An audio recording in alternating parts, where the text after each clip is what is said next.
Hey, oh, hi there.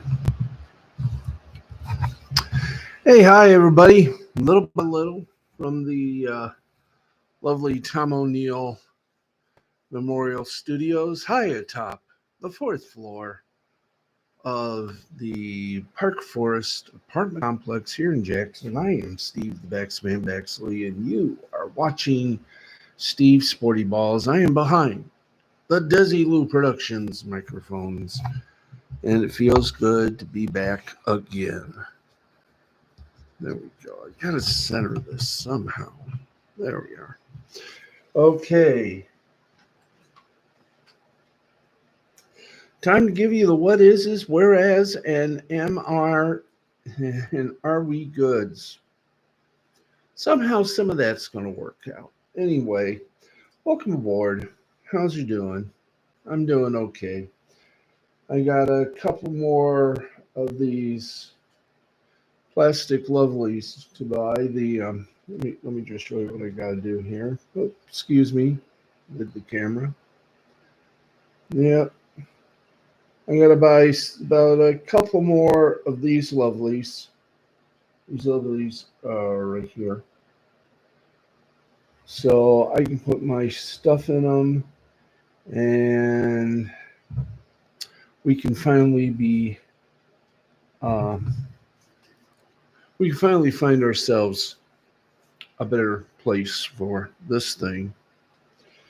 Anyway, we'll let you know when we will be back on the air. Well, we will be on the air though. Yes, when they begin their second treatment. Today I went to do my laundry. I only used 2 bags full. I got more still to come, and I have to take out I have to buy a new laundry bag because that one that I had is filled with little disgusting vermin, otherwise known as bed bugs. But things are getting easier because, well, with the totes and these things, I might be able to put more stuff in them and save myself the tyranny.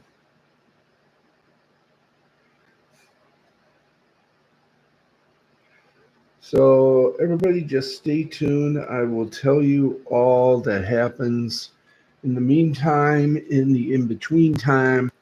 Let's just get on with it. Get you updated on some of the action that is taking place in the sports world.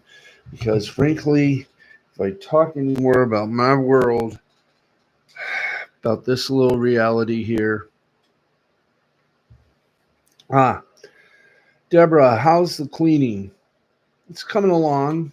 I got some clarity on some things, so I'm at least happy. Spent the morning and most of the afternoon doing laundry. I got about 4 bags left to do.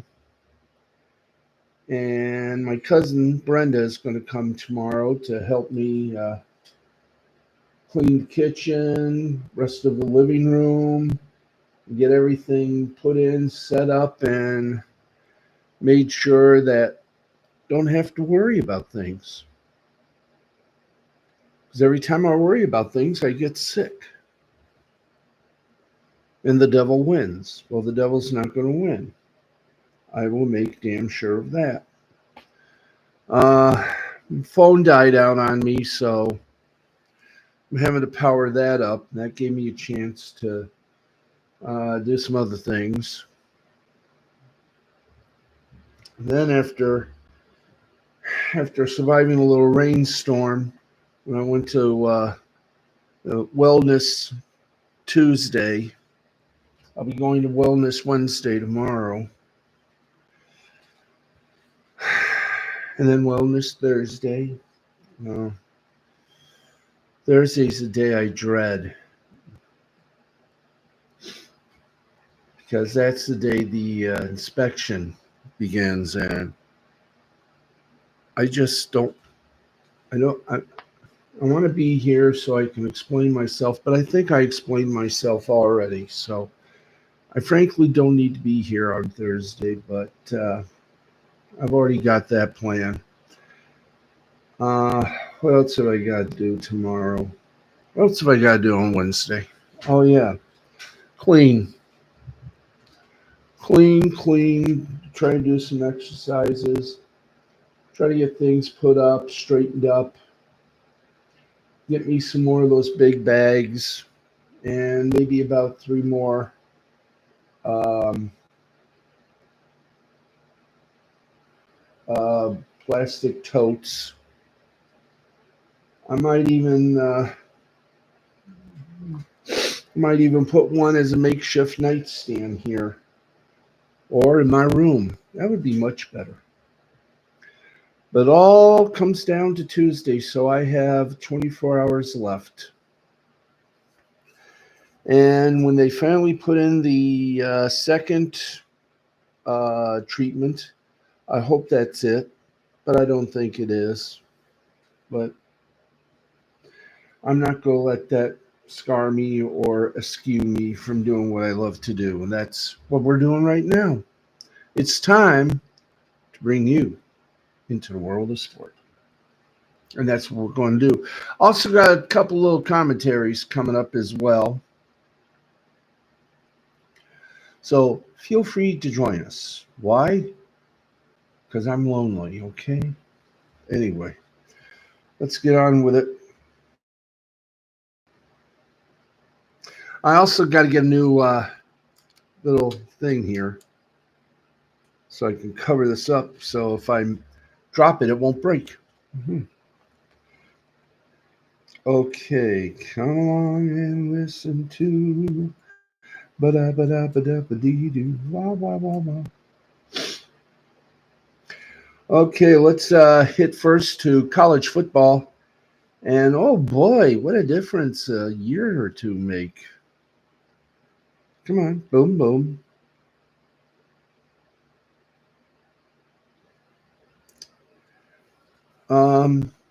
Because, well, let's put it this way. Uh, Josh Booty could have it all. When former LSU baseball coach Skip Bertman recruited Booty 30 years ago, the offer was not only for a scholarship, it was essentially to play shortstop, or excuse me, it was essentially play shortstop for the defending national champions. But the blue chip prospect out of Shreveport, Louisiana, was going to play quarterback on scholarship and start basically as a walk-on in baseball. Now, who would pass that up? Heck, playing both sports at a high level, worked for Bo Jackson. Why not Booty? Booty recalled the legendary Bertman saying, "If you want to play baseball, I'll give you a full baseball scholarship. But why would I not put you on football scholarship and make a better team out of baseball?" Baseball intervened without Booty ever taking a ground ball at Alec Box Stadium. Florida Marlins came with a then record 1.6 mil offer for him to go pro. 5 years and all of 30 Major League Baseball plate appearances later, Booty came back to play quarterback for the Tigers in '99 for 2 seasons. In that sense, Booty finally did have it all.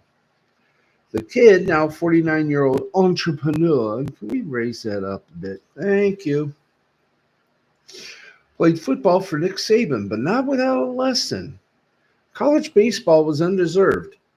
Only 4 programs in the country make money, according to U.S. Department of Education figures assembled by consultant Tony Altamore. The scholarship thing, well, that's been unique. It's damn hard to manage them on a Division I roster. The NC2A baseball tournament begins this week with a record 11 SEC teams in the 60-team field. That's an ongoing salute to all the Division I coaches who try to micro-distribute 11.7 scholarships over 35 roster spots. That distribution model makes baseball an equivalency sport. FBS football is a head count sport, awarding full scholarships for each available roster spot. Now, the only head count sports in Division I are FBS football, men's and women's basketball, women's tennis, women's gymnastics, women's volleyball. The rest are equivalency sports where coaches have agonized for decades on how to split up those scholarships. This may be the last time they have to do it. The last NC2A championship on the annual calendar is about to become a referendum on the future of what amounts to two factions following the landmark House versus NCAA settlement. Baseball scholarships are about to be fully funded with the resulting revenue sharing money. Meanwhile, there's emerging talk that football rosters will be capped at 85 scholarships. That does a couple of things, potentially wiping out football walk-ons while balancing rosters to address Title IX concerns in the settlement. Start your hand wringing, folks. It's going to be a long night. It's business as usual. Business as usual is over, so says Texas A&M Athletic Director Trev Albert. It's a new model. Now, as part of the settlement reached last week, there's a discussion to be had about scholarship caps being replaced by roster limits. It's complicated because on one end, Power 4 schools will be on the hook for $22 million, as we keep saying. $22 million annually in revenue sharing money. At the same time, Alberts and his peers will have to consider de-emphasizing or cutting sports to make ends meet and address Title IX concerns. It's all permissive, meaning optional, but is there any doubt the SEC is all in on adding minor scholarships? The dichotomy comes from putting any kind of brakes on football. It just means more in the SEC. At these same spring meetings a few years ago, football coaches practically lost their minds over the prospect of Auburn players maybe getting $100 more per month in cost of attendance money. While the rest of the college world worries over what to do next, the SEC has the same plan it always has, whatever it takes. And we'll be watching each and every step of the way. Well, folks, in Major League Baseball, the Lord giveth, and the Lord finally had enough. Last Monday night, much maligned and hated umpire Angel Hernandez announced his retirement. Hallelujah.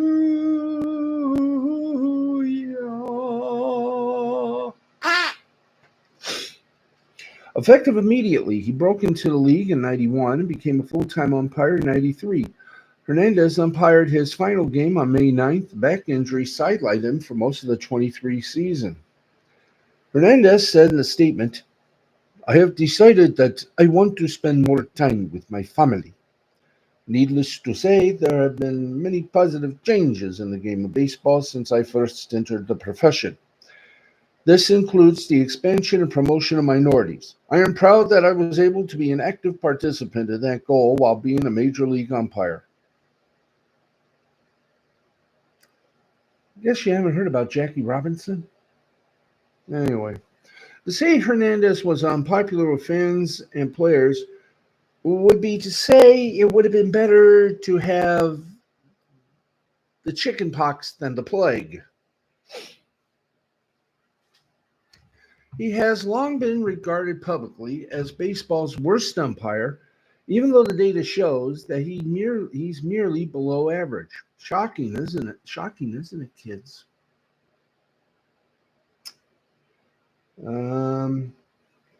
Rather than the worst in the game, Hernandez did tend to be combative, however, and escalate things when his job was to de-escalate. The man liked to wield his authority. And like many men, this was his authority. Anyway, although the data said he wasn't the worst umpire, Hernandez had a knack for making some bad, let's face it, he made lousy calls. It wasn't that he made more bad calls than the other umpire. It's that the bad calls he did make were very, very bad. I mean, wow. Let's give you a few examples here. Number one, July 5th, 1998. Tucker misses home plate. And we can reach back in the last century for Hernandez's hijinks in the bottom of the 11th against the Mets, and brave shortstop Walt Weiss lifted a sacrifice fly to left field that brought Michael Tucker home for the game-winning run. The only problem, he never touched home plate. His foot was elevated when the tag was applied. Hall of Famer Mike Piazza appropriately lost it. No kidding. Quote, a quote from former Met manager Bobby Valentine. He said it all. Anyone who wants to look at the replay or anyone who saw it live knows what happened. All I know is I've got more wounds on a catcher than was already wounded up. Marks 5 inches deep in his leg in another game we lost. That's all I know, and it's a joke. The second of our bad calls, August 7th, 2001, McMichael calls out Hernandez. Well, the Rockies were visiting the Cubs, and both teams had issues with Hernandez's strike zone. Furthermore, Hernandez called Ron Coomer out on a play at the plate that would have tied the game in the 6th inning. Replays did show Coomer was safe. Later on, Chicago Bears legend Steve McMichael called out Hernandez while in the booth to sing "Take Me Out to the Ball Game" at Wrigley Field. I'll speak to the home plate umpire after the game, McMichael said to loud cheers. He then blew Hernandez a kiss. And we just had a little leg trimmer. There we go. My footsies, they've never felt more better. Okay.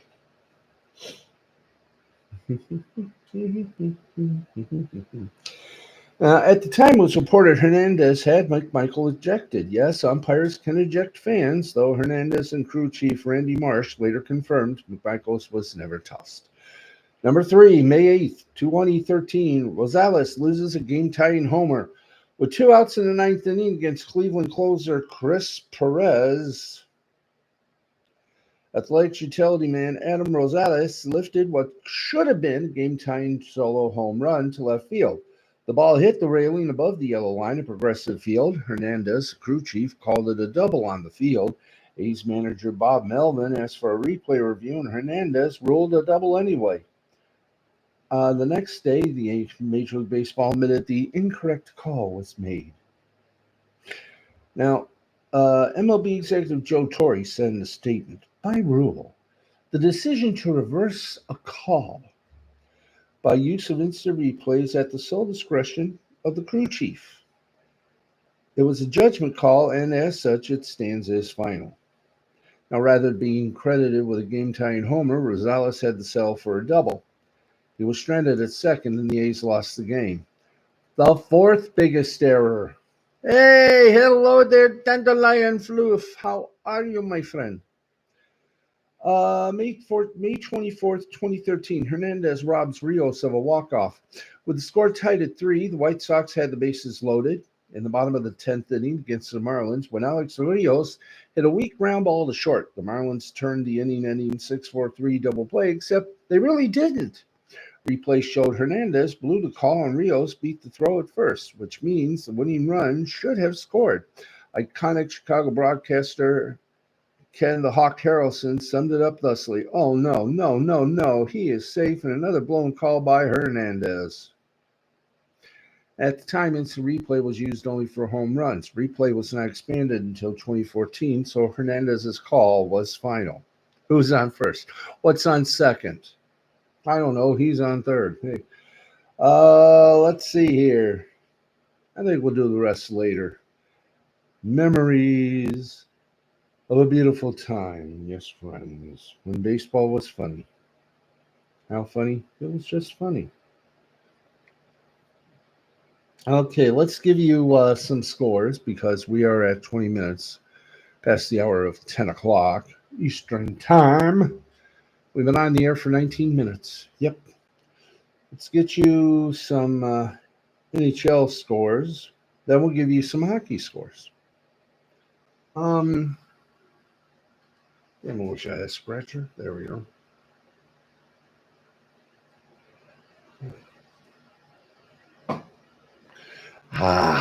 Yes. Okay, in Game 4 of the Eastern Conference Finals in the National Hockey League, With 16:34 left to play in the third. We're tied between the Rangers and Panthers. Rangers, by the way, hold the lead in the series 2-1. So there you go.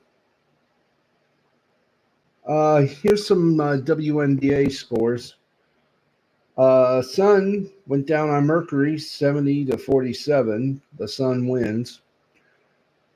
Sparks beat the Fever 88-82, and already controversy with the Indiana Fever. We'll tell you about that as well. Seattle Storm beat up on the Chicago Sky 77-68. Excuse me for a moment. I got a little something in my eye. There we go. Bing bong, bing bong. Okay, let's get you a quick look at baseball because there wasn't much action played. Excuse me for a moment. Okay, games are still in progress. Top of the seventh, Blue Jays lead the White Sox 4-1. Top of the 10th, we're still tied between the Cubs and Brewers, 1 apiece. Top of the 6th, Guardians lead the Rockies by 3, 7-4. Bottom of the 3rd, Angels lead the Yankees 2-1. Also in the bottom of the 3rd, Mariners lead the Astros 1-0. Top of the 4th, Padres lead the Marlins 2-0. Top of the 3rd. Phillies Giants no score. Final in 10 innings, Dodgers over the Mets 5-2. Final in regular innings, it was Red Sox 8, Orioles 3, Cardinals 7, Reds 1, Athletics 3, Rays nothing, Braves over the Nationals 2-0, Twins over the Royals 4-2, Dodgers over the Mets 3-0, Rangers over the Diamondbacks 4-2, Pirates and Tigers, they were postponed. They're going to play a double tomorrow afternoon. Okay. Let's keep going. Well, we got this little brainiac of a chance here. Yes, we do have to have a brainiac of a chance. Yes, indeed, they do. Let's do this and let's make this a great thing. You know what I mean? I think you do. Hee-haw, hee-haw, hee-haw, hee-haw. Okay, let's get some Canadian scores. By the way, I'm pulling for Rogers because they done that very stupid 12-year deal for the Canadian TV rights, and they came close. One of the Canadian teams came close, the Stanley Cup final, but sadly didn't do it. And for 10 years, going on the 11th, ain't been so much fun. Only one game to report to you folks. That is the Stanley Cup playoffs. In the third period, Florida Panthers and New York Rangers are tied at Ducerino. Nothing else going on today in the old hockey rink, not even in beloved Maple Leaf town of Canada. By the way, we are close, very close, to that fun-loving thing we like to call Tim Hortons. Yep, on Airport Road. It's going to be fun to get something good for a change. Anyway. Okay, let's go from ice hockey to Sucor, or as we like to call it, soccer, or soccer if you prefer. And let's see here. In the Bundesliga, Jan Resenberg beat Wehen Wiesbaden 2-1. Yes, we call it soccer. They call it football. Let's see. Copa Libertadores. At the Copa Libertadores. Atletico Junior and Botafogo ended in a 0-0 tie. LDU de Quito defeated Universitario de Deportes 2-0. That was in Group D. Group E, final scores. Oh joy, oh rapture. We have it for you. Here's Group E scores. Bolivar 3, Palestino 1, Flamingo 3, Millonarios 0. Group G, Atletico MG 4, Caracas nothing. Club Atletico Penarol 2, Rosario Central 1. In Group C, it was Delfin 4, Real Tamayapo 3. Internacional lost to Belgrano 2-1. In Group F, it was Argentinos Juniors taking on the National Asuncion 2-1. Argentinos Juniors won. Corinthians blanked Racing 3-0. And in Group H, in the 90th minute, with 8 minutes tacked on for what do they call those? Injury time. It's 1-0 Coquimbo Unido over Bragantino, and the Racing Club beat Luquino 3-0. Yes, 3-0. Yes, don't you just love Tonilos? I used to smoke a Tonillo. Not really. Love the new Sporty Balls logo. I'm glad you do, because we're keeping it.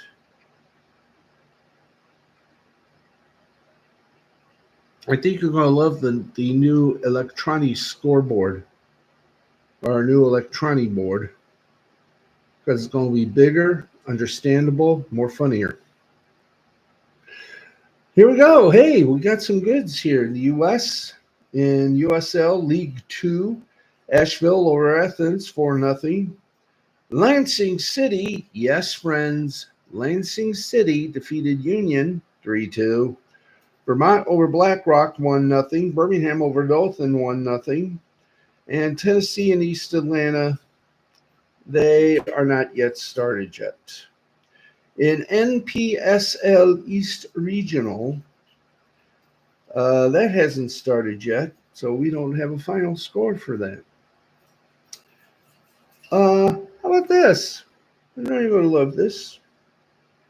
Chicago City in the Heartland Division. Well, no, let's do this right. Yeah, in the Heartland Division, Chicago City beat Riverlight 2-1. In the Metropolitan Division, it was Paisley Athletic over Westchester Flames 3-1. In the Mountain Division, it was they haven't played yet. They start about 9 o'clock, and we haven't heard a score. In the NorCal Division, well, they start theirs early as well, so we haven't heard from their scores yet. And boys and girls, cats, kittens, frogs, hogs, and other lovable things that go bump in the knight. That's it for the scoreboards. Shockingly enough, that was it for the scoreboards. The scoreboards of the scoreboards of the scoreboards. Yeehaw, shuckin' chickens. Anyway, oh boy, I swear to you. I'm going to sleep damn good tonight. Ugh.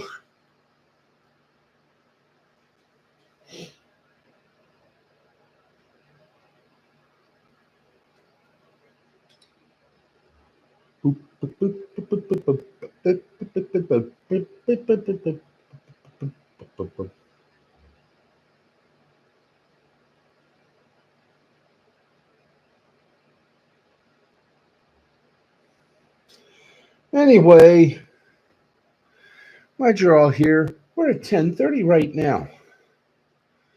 Don't you just love it? It's 10:30. That means we are 30 minutes away from ending our little scores of scorage and getting a clear day from it. Yay.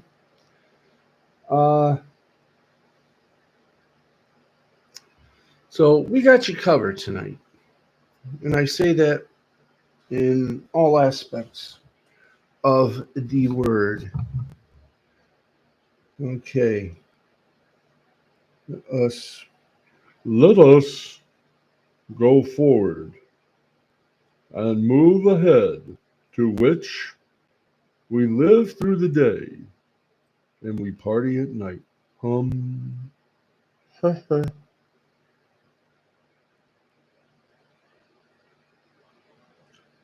Okay, let us see here for you. Boom. There we go. Okay. Everything looks kind of neat, don't it, Fred? Yes, it does. Okay. Hmm. Yeah, we got a new logo. We're going to show you the logo. What we did.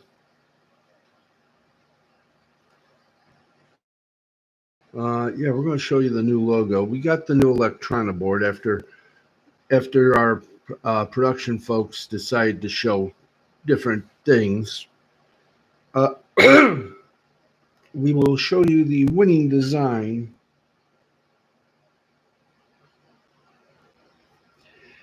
in, as they say, a putrid futrid.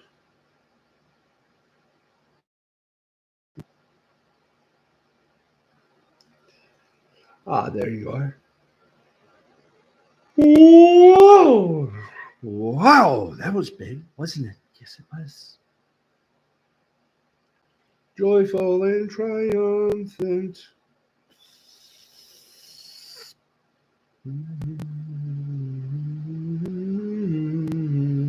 Cha cha cha.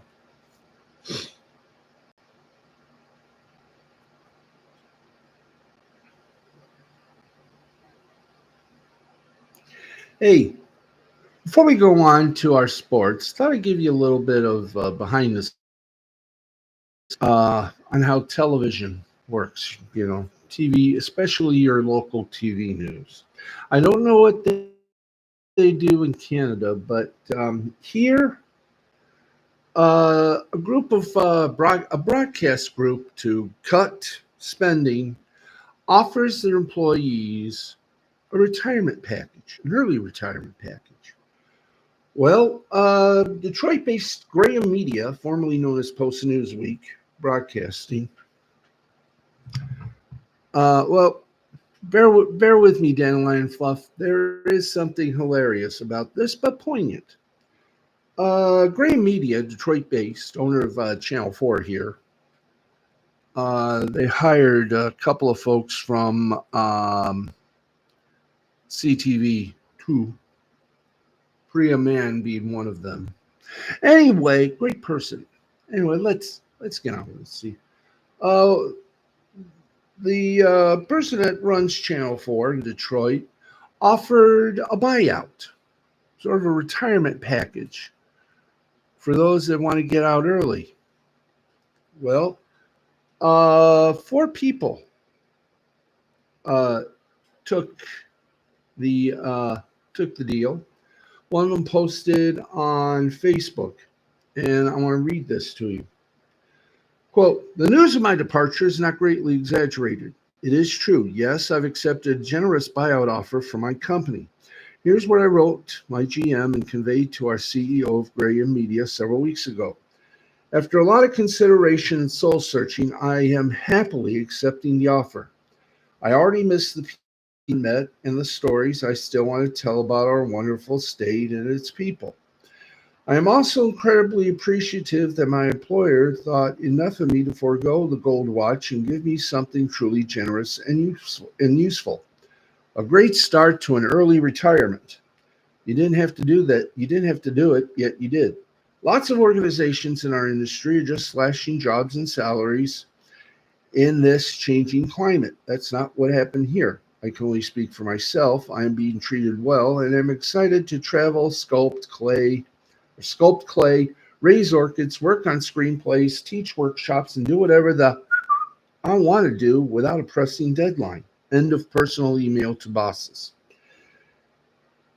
Now here's what I will not miss. I will not miss standing in the snow and rain. I will not miss crushing deadlines. I will not miss being on call during weekends, and I will not miss the commute. Here's what I will absolutely miss. I will miss my wonderful coworkers, especially my partner in crime, my producer, Tony. I will miss meeting strangers and telling their interesting stories. I will miss the adrenaline rush of breaking news. And of course, I will miss the wonderful Channel 4 audience, which has made all of this so much darn fun. For the fun of it, I dug up my first headshot for Channel 4 in 92 and my most recent. A lot of time has passed between those two photos, a lot of wonderful time.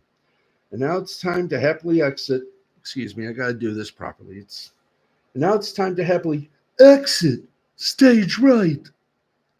I got to practice my snagglepuss impression in the coming weeks. Thank you, Detroit and Michigan. I love the hell out of you, Paula. Paula, we love you too. And from all of us here at Steve Sporty Balls, I met you only once, and that was at Arts Beats and Eats. You were kind, considerate, crazy, insane, beautiful, talented, crazy, insane, much like me. So here's to you. Live long, prosper, and above all, have fun. Okay, it gives us a moment here. Must do a little commercial. We don't do usually commercials, but we got to because, well, I want to do a commercial. Okay, so stick with me here. Hey, baseball fans, you want to take a swing at the exclusive new game, MLB Rising Rewards? Well, the folks at BetMGM says, come on, do it. That's right, a 100% deposit match up to $1,000 plus $25 on the house.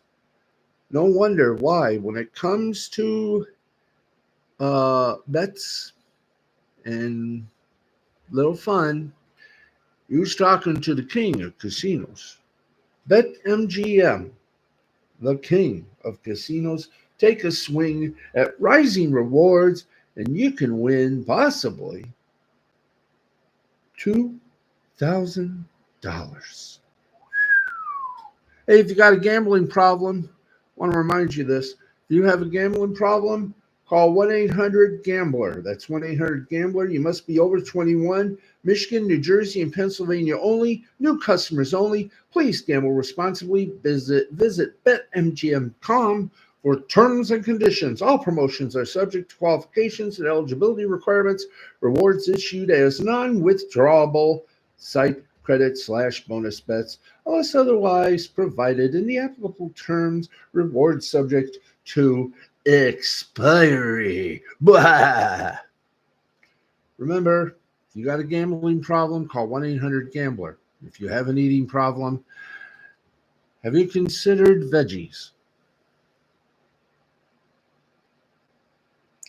Ba-da-da, ba-da-ba.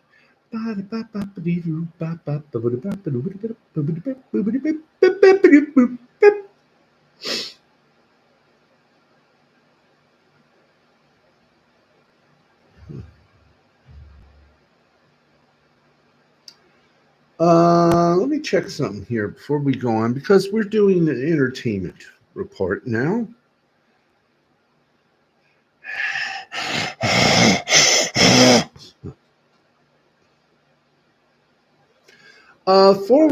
This is from the Channel 4 website. Click on Detroit.com. Bob Ellis, the vice president and general hierarchy. Here are the four folks that have accepted the big retirement package. Bernie Smilovitz, Rod Maloney, Paula Tupman, and Mara McDonald will all be saying goodbye in early July. So for them, I say to thee, we shall miss thee.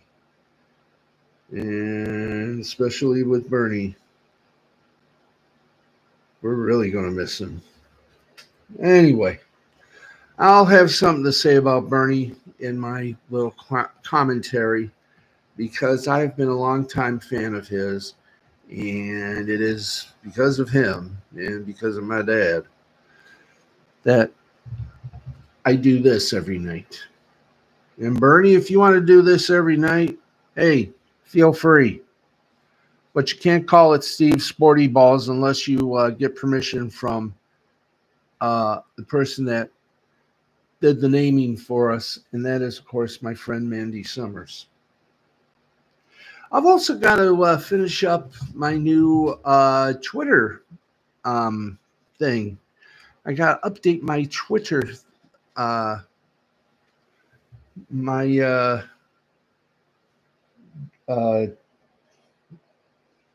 Twitter poster thing.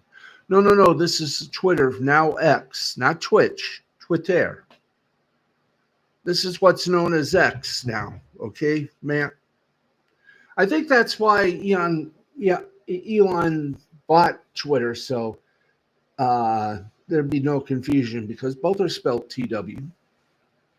Both are spelled TWIT, so yeah, there would be confusion. But now there isn't because it's now known as X. Okay. We're making it up as we go along, okay? We're having a little fun here. That's what we love to do. We love to have fun, and it does show. If you don't believe me, take a look. Yes, I'm updating my Twitter banner. That's what it's called. Yep.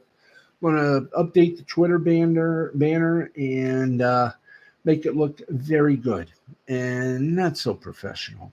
Then again, my Facebook banner isn't professional.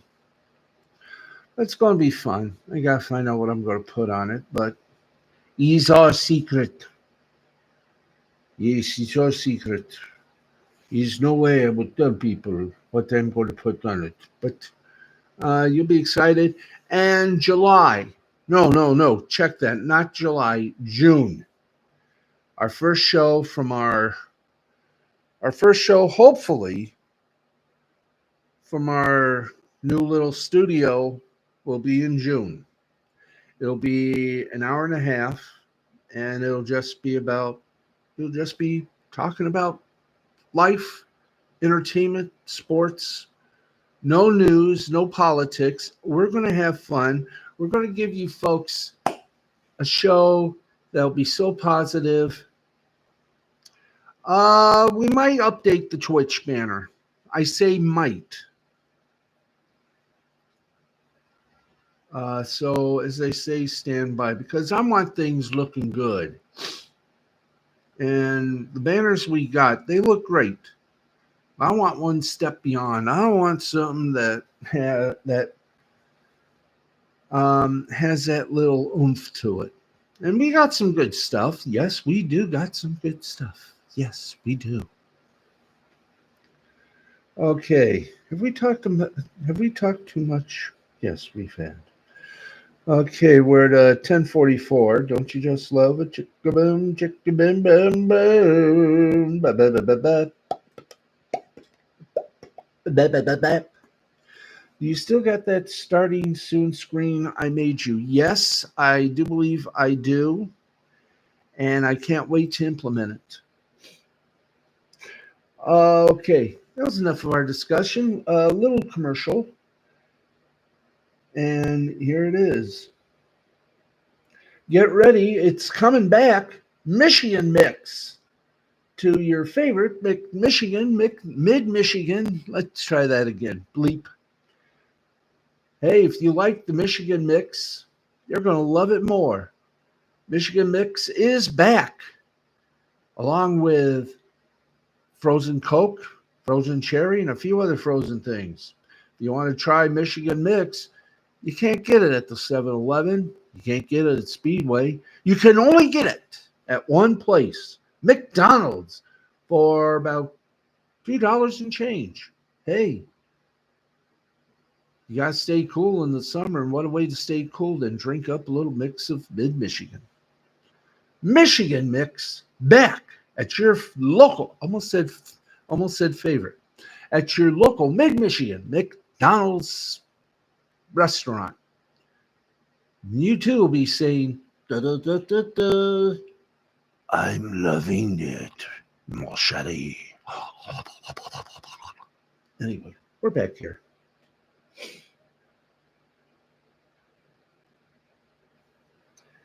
Yes.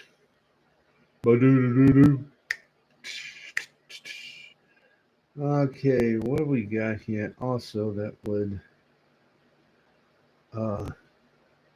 Okay, let's do this.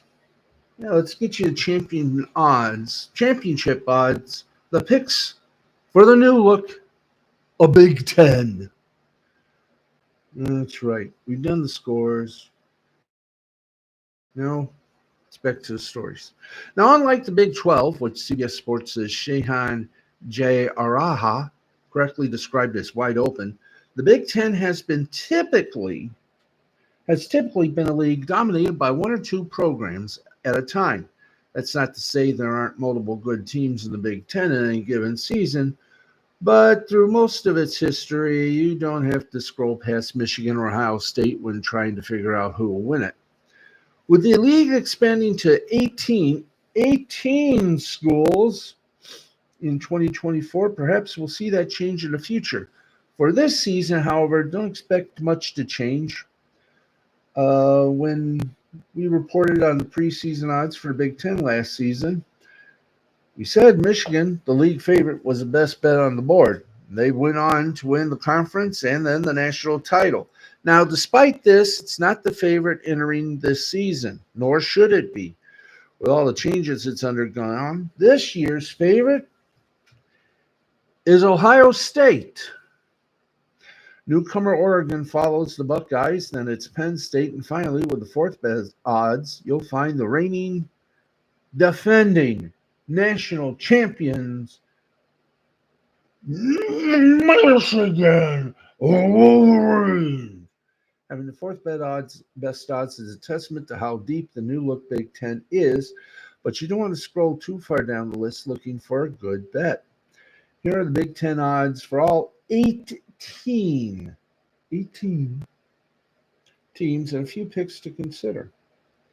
Ohio State plus 160, Oregon plus 210, Penn State plus 450, Michigan plus 525, USC plus 1600, Iowa plus 3000, Washington 4000, Nebraska also at 4000, Wisconsin at 6000, Maryland at 8000, Rutgers, UCLA at 9,000, Michigan State Northwestern at 10,000 plus 10,000, Illinois plus 15,000, Minnesota plus 20,000, Purdue plus 30,000, and Indiana, they're the Whoppers at a plus 40,000. Now, Ohio State, come on. They got problems too. Not as big as the fun folks at Michigan still have. But this year, the Bucks have no choice. They got to beat Michigan, otherwise it's day done for their coach. Now that's the best bet. What is the worst bet? Penn State plus 450. There are reasons to like the Nittany Lions, and labeling them as the worst wager doesn't mean that some think they can win the league. They just don't like the price on them. The argument for Penn State is that it has a talented defense. And in a league without a clear-cut alpha quarterback, Drew Allar, he could emerge as that guy. New offensive coordinator Andy Kotelnicki did wonderful things at Kansas and Buffalo, but he's new, and the Nittany Lions are replacing a few cornerstone players. Now, the value pick is Michigan at plus 525. New head coach. Well, actually, not a new head coach, but the interim coach from when, what's his name, got suspended, is now the full coach. And I think he's going to surprise everybody. The long shot, of course, is USC. No kidding. And again, got to say it, it's no longer East versus West. It is one whole lump. That's right. We're going back to the old ways of the Big Ten. No more East versus West. It's now everyone for themselves. That's going to be fun, you know? That is. It is going to be fun. And ladies and gentlemen, we are 100 days away until the week one kickoff. Hallelujah. Hallelujah, hallelujah, halitosis. Okay, we got about 9 minutes. Let's talk about this thing for a second that my producer, Matt, uh, told me would be of interest. And I do agree with him, but.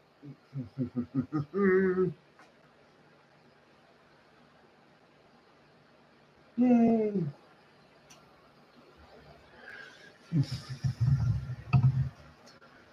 Okay, let me just check the feed here. Everything's good. Okay, this is what Matt gave me tonight for a closing remark. Michigan, yeah. Major League Baseball will officially incorporate Negro League statistics into MLB's historical record on Wednesday, reports USA Today. Major League Baseball elevated the Negro Leagues to Major League status in 2020 and recognized the statistics and records of approximately 3,400 players who played in 7 leagues between 1920 and 1948. Now they are a part of the official record. Commissioner Rob Manfred said in a statement to Yahoo Sports, "We're proud that the official historical record now includes the players of the Negro Leagues. This initiative is focused on ensuring that future generations of fans have access to the statistics and milestones of all those who made the Negro Leagues possible. Their accomplishments on the field will be a gateway to broader learning about this triumph in American history and the path that led to Jackie Robinson's 1947 Dodger debut." End quote.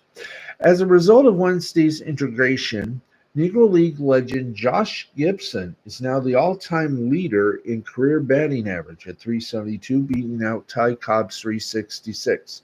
Slugging percentage, 718, beating out Babe Ruth's 690, and a few others. Gibson is also the new single-season leader in those categories, new single-season leaderboards. And what good company. Gibson played for 3 Negro League teams: Memphis Red Sox, Pittsburgh Crawfords, and the Homestead Grays. He was a 12-time All-Star and is widely considered one of the greatest catchers in the history of the game. In '72, Gibson became the second Negro League player inducted into the Hall of Fame, joining Satchel Paige. Kennesaw Mountain Landis' name was stripped from the MVP trophy in 2020 after several Hall of Famers, including Barry Larkin and Mike Schmidt, voiced their discomfort. Baseball's first commissioner, played a role in keeping baseball segregated during his time as commissioner from the 20s to the 40s. Gibson's family hopes the MVP award will be renamed in his honor, and it should be. Should actually be renamed in both his and Jackie Robinson's honor. So we'll just see what happens on that. Let's get you a quick update on some of the scores of the action still going on before we call it a night. So here we go. Before we wrap it up this evening, we are about 5 minutes remaining. 4:20 left to play in the NBA Game 4 Western Conference Finals. The Timberwolves lead the Mavericks 95-90. Mavericks still lead in the series 3-0. There will be, it looks like, a game 5. In Major League Baseball, bottom of the 8th, Blue Jays over the White Sox 7-1. Top of the 7th, Guardians over the Rockies 10-7. Top of the 5th, Yankees and Angels tied at 2. Bottom of the 5th, Astros 2, Mariners of Seattle 1. Top of the 6th, Padres still blanking the Marlins 3-0. Bottom of the 5th, Phillies and Giants still scoreless. And do we have anything more in the legacy of shootage? And we are going to overtime. Rangers and Panthers end regulation tied at 2. And the Rangers lead the series 2-1. The game 4 of the Eastern Conference Final. So there you go, folks. That is going to wrap it up for us. We hope you'll tune in tomorrow. Why? Because we always going to have some fun tomorrow. And it's going to be interesting to see what happens after everything is all said and done. And I mean done. But before we all do that, we want to just say thank you all very much for joining me. And no matter what happens, we're still going to be here. Thank you, everybody, for watching, for caring, and for making it an honor every night to come here and tell you, along with Harry and all the gang here, that you're watching and listening to Steve Sporty Balls. For our producer, Matt the Wizard Nichols, for Jay the Brain Man, and for myself, I am Steve the Baxman Baxley, Cuckoo Kachoo, Cuckoo Kachoo. What words did I have? Cuckoo Kachoo. Yeah, there we go. We'll see you tomorrow night. Don't forget, beginning in June, our Twitch show will begin. We're just putting some fine finishing touches. It'll be on Monday, Wednesday, and Friday nights at 9 o'clock. Actually, we're going to put it on at 8:30, if that's okay with all. 8:30 to 9:30. So we'll have a lot to say, and I'm not going to be alone in all this. Anyway, thank you, kiddies. Have a great night, everybody. I will see you tomorrow. Take care. Bye. Bye-bye, everybody.